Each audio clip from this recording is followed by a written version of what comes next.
Bill Wyman was born as William George Perks, Jr. on October 24, 1936 in Lewisham, South London. Growing up during World War II, his childhood was marked by poverty and bombings.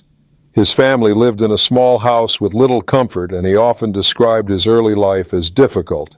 Yet these hard years shaped his resilience. As a boy, Bill loved listening to the radio. Jazz and skiffle were becoming popular in Britain, and he was fascinated by rhythm. But unlike many musicians, Bill didn't come from a musical family. His path into music wasn't clear yet. He worked different jobs and even served in the Royal Air Force in his youth. It was during this period that he discovered an interest in playing instruments.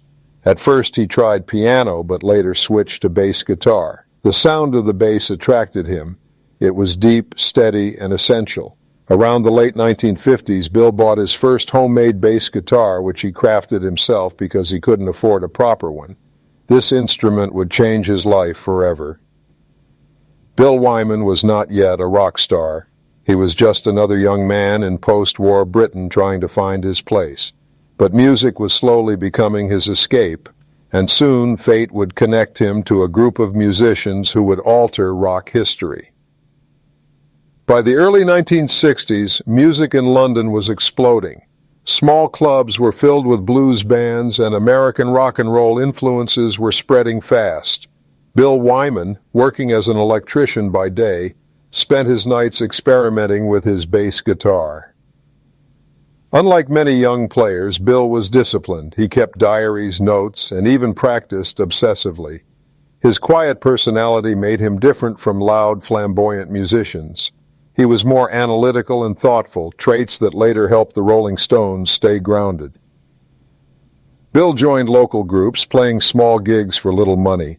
He wasn't a flashy performer, but his solid bass lines gave stability to any band. His big break came when he auditioned for a rising blues band in 1962.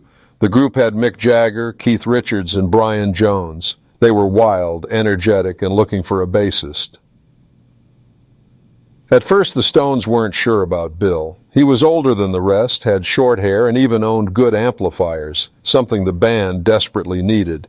Bill's seriousness impressed them, and he officially became their bassist. What no one knew at the time was that this quiet man would become a cornerstone of the Rolling Stones' sound.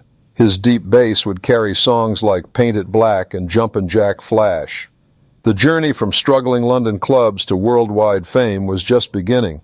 For Bill, it was the start of nearly 3 decades with the most famous rock band in the world.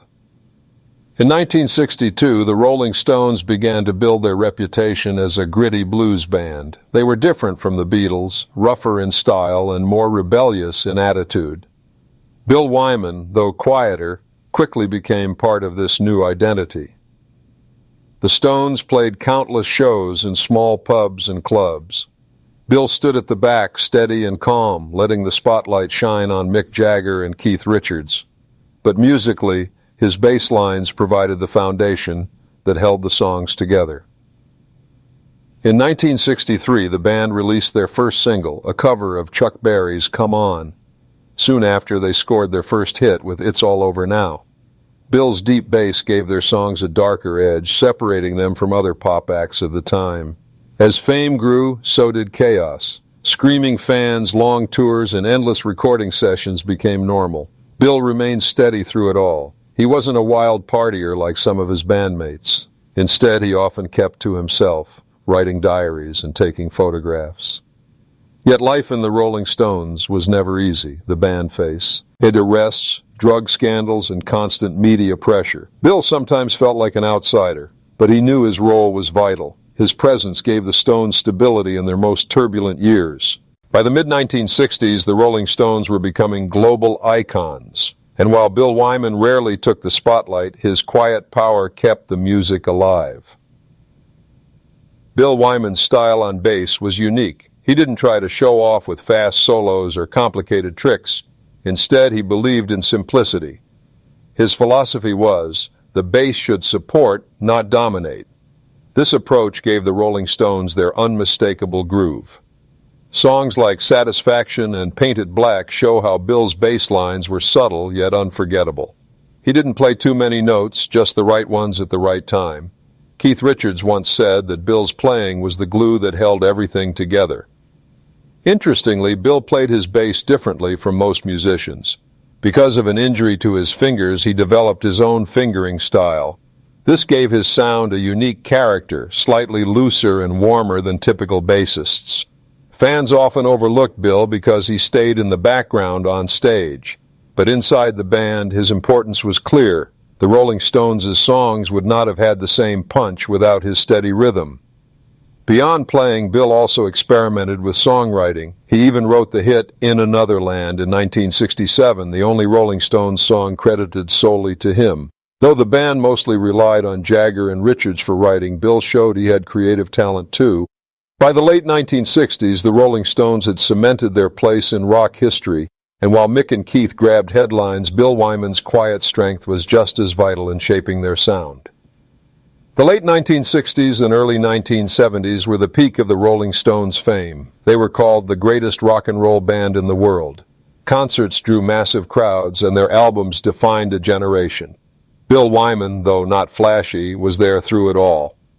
When the band toured America in 1969, it was chaos. Crowds were enormous, and security was weak. Bill stood quietly on stage, laying down bass lines while the world watched Mick Jagger dance across the spotlight. At Altamont in 1969, tragedy struck when violence broke out, leading to a fan's death. Bill later admitted it was one of the darkest moments of his career. Still, musically, the Stones thrived. Albums like Sticky Fingers, 1971, and Exile on Main St., 1972, are considered classics. Bill's bass provided the backbone to hits like Brown Sugar and Tumbling Dice. Life off stage, however, was complicated. The band faced drug problems, financial troubles, and constant media scandals. Bill was quieter, but he wasn't immune to the rock and roll lifestyle. He lived fast, partied, and became known for his relationships. Despite the chaos, Bill continued to play his role perfectly, the calm anchor in a storm of fame. He didn't crave the spotlight, but without him, the Stones' sound wouldn't have been the same. While Bill Wyman was calm on stage, his personal life often made headlines. He was known for dating younger women, which stirred controversy. His most infamous relationship was with Mandy Smith, who was much younger when they met. Their marriage in 1989 shocked the public and damaged Bill's reputation. Bill himself admitted he struggled with fame. He didn't enjoy the constant attention, and sometimes he wanted a normal life. Unlike Mick Jagger, who loved the spotlight, Bill preferred staying private, but his choices in relationships often brought him back into headlines he didn't want. Beyond scandals, Bill was also a father. He had children from different relationships and tried to balance family with life in the world's biggest rock band. It wasn't easy. Long tours kept him away from home, and the pressure of fame often spilled into his personal life. Still, Bill managed to remain focused on music. His steady personality helped him survive the chaos around the Stones. While some band members faced arrests and breakdowns, Bill quietly continued playing bass. His personal life may have been messy, but musically, he never failed. He always showed up ready to deliver, proving that his commitment to the band was stronger than the scandals outside. Even while being part of the Rolling Stones, Bill Wyman explored other creative outlets. He wasn't just a bassist. He was curious about many things. Photography was one of his biggest passions. He carried cameras everywhere, documenting life on tour. Many of his photos later appeared in books, giving fans a rare behind-the-scenes look at the band. Bill also tried solo music projects. In the 1970s and 1980s, he released albums under his own name.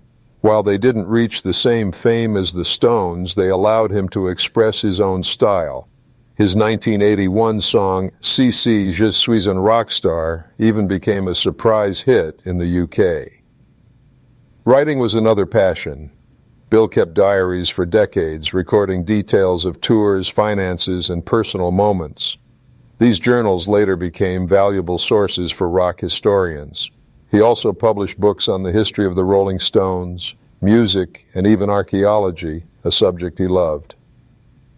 Bill's wide interests made him unique among rock stars. While others focused only on fame, he quietly pursued knowledge and creativity. Fans often saw him as the intellectual of the Stones, someone who thought deeply and cared about preserving history.